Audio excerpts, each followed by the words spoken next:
Time for some old comic book reviews, older comic book reviews.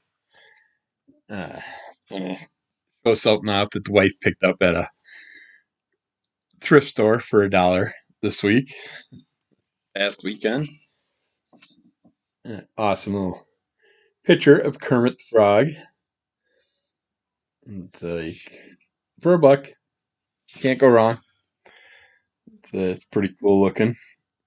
Very interesting image of Kermit with a cell phone. But I'm glad she picked that up. She also, since I'm showing off some old stuff she picked up, I also came across some more MASH trivia stuff. Golden trivia cards. That's cool because 3 out of 4 packs are still sealed. So comes with 4 sets of cards, trivia cards, and then some type of card holder thing. It's all there. And things you can pick up for a few cents at a thrift shop. You'd be amazed. Just got to get out there and look once in a while. See what you can come across. But they have some fun old comics. Starting out with Ambush Bug, Stocking Stuffer from DC Comics. This is a variety of stories in here that all kind of link together. We got our Ambush Bug character just trying to kick it. Then some things happen where some stuffed animals type characters start eating other stuffed animal characters. There's other creatures in here, and it all somehow compounds into sort of like a zombified creature type storyline going on. But I like how this takes us back and forth through historic times. I love how we sadly lost Keith Geffen this past year, and he was a big part of Ambush Bug, and they make lots of fun little pokes at Keith throughout these stories. But yeah, into some fun, scary style tales.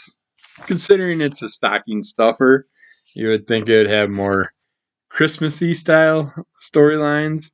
This gets more into horror-ish, spooky story. His little buddy, stuffed animal buddy, that ends up having something happen to him and starts eating other stuffed animal characters. Zombified-ish style format. But there's so many different stories throughout here, and they're all individually fun in their own way. Plus, they have nice little connections to each other. And you got how to draw comics or how to write comic books. A little teaser in there for you, and other fun little things throughout here. And then the old advertising with it. It's just, yeah. There's a Santa story there. But yeah, I love these special seasonal one-shots. And it's got, in this issue, the return of Cheeks, the toy wonder. That's his little stuffed character that ends up becoming kind of zombie-ish. You also got the true meaning of Christmas, gives us a little bit of Christmas history, and then we got a special cover bonus, how to spell Hanukkah, Jonica. But yeah, this is awesome. I'm so glad that they did little things picking on Keith, because he should definitely be remembered for all the wonderful works that he's done over the years. So he's had his hands in so many wonderful things, including Rocket Raccoon, Lobo, and all that. So then we got Aristocratic, Extraterrestrial, Time Traveling Thieves. This is issue number 4. I did not realize that till I sat down to read it, but I'm like, I gotta read it just because of the name on it. And it is what it says. It's variety of characters that are traveling through space, and they're thieves. They're grabbing up whatever they can that's valuable, and the buyers that are buying all this stuff are going crazy buying anything. They're buying any type of junk you bring in. So if you bring valuable stuff, you're actually losing out because they want that less than they want crap, stuff that you throw away in the garbage can. And why they're buying up madly, I don't know why the whole concept of that is, other than to inflate the market somehow or play with things that way, but it ends up affecting the pricing and the want of the more expensive items, the rare items. But black and white, enjoyable art throughout it, enjoyable storyline. I definitely am going to go back and get whatever other issues there are. I think this was only a 4-issue run, the way it seems, because they do have in the back of this, or no, they do have an issue number 5. So it does go past issue number 4. I thought they only had the last 3 on the back, but and then they got the Dragon. They're part of the Dragon series and stuff, which I read back in the day. So definitely worth checking out. Those storylines are enjoyable too. But we got Henry Vogel, Mark Probst, Jim Magara, Dwight John Zimmerman, and David Anthony Kraft have their hands in on this. But yeah, I like all our characters. They're all enjoyable.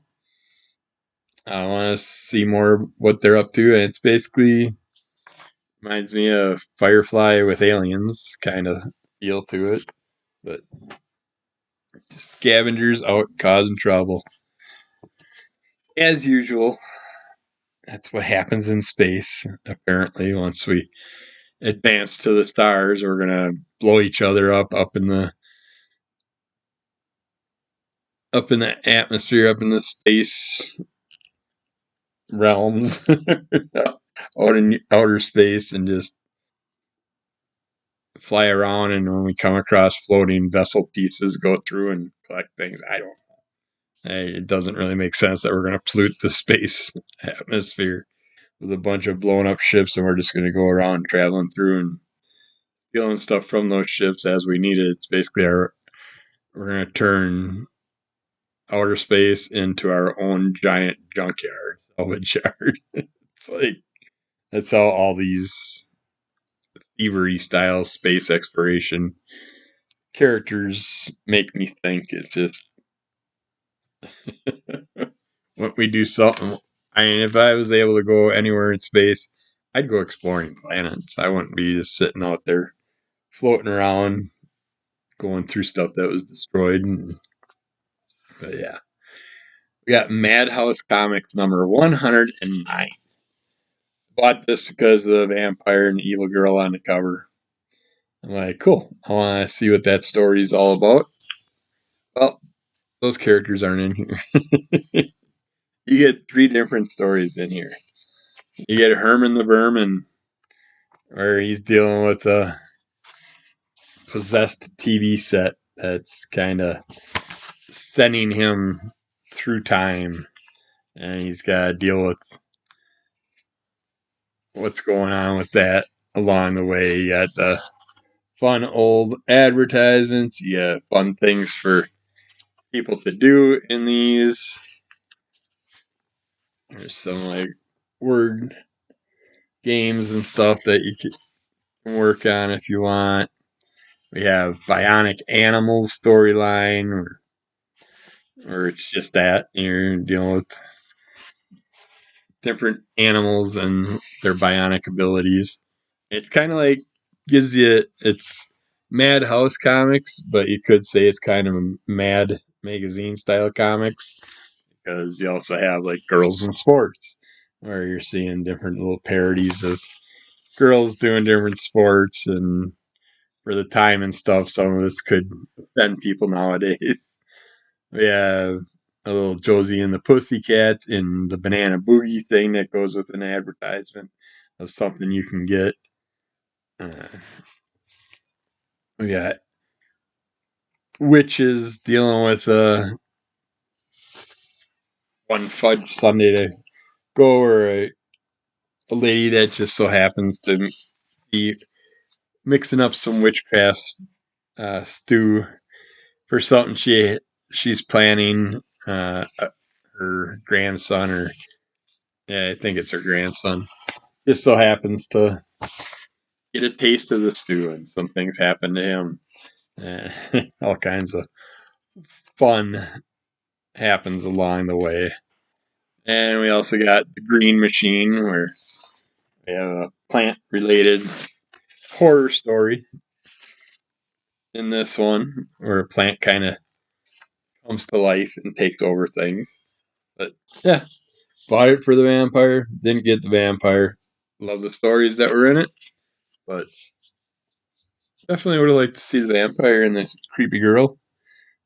Get a little deeper on there, a little buying a girl's dollhouse, but wanting a haunted dollhouse. Yeah. It was still interesting and fun, and I love these old comics, so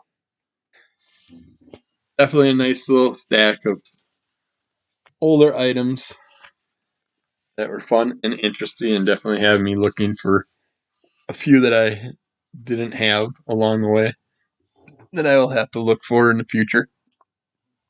Keep an eye out. Yeah, that's it for that little stack of reviews, and we will get back with more reviews sometime soon. Just keep checking out Under the Color of MS. Audio, video, YouTube, Instagram, all that good stuff. Check out Crimson Color Comic Club. Rate us, review us, like us, tell a friend, help us out. Send questions and comments to kevintheduckpool@gmail.com if you want something read online. Otherwise, I'll give you shout outs if you send me any questions or comments through the videos themselves, but I probably won't read those questions and comments unless they're through my email. If you want something read online, that way I'm not reading personal stuff or anything. You can look them up yourself on the videos because they show all the questions and comments. But yeah, that's fun. I love checking out the old stuff and finding weird titles and all that. Weird covers. Those are the things that draw me in. So we'll get back to you with more fun reviews soon. So keep following us and like us and subscribe, and we'll be back. Bye.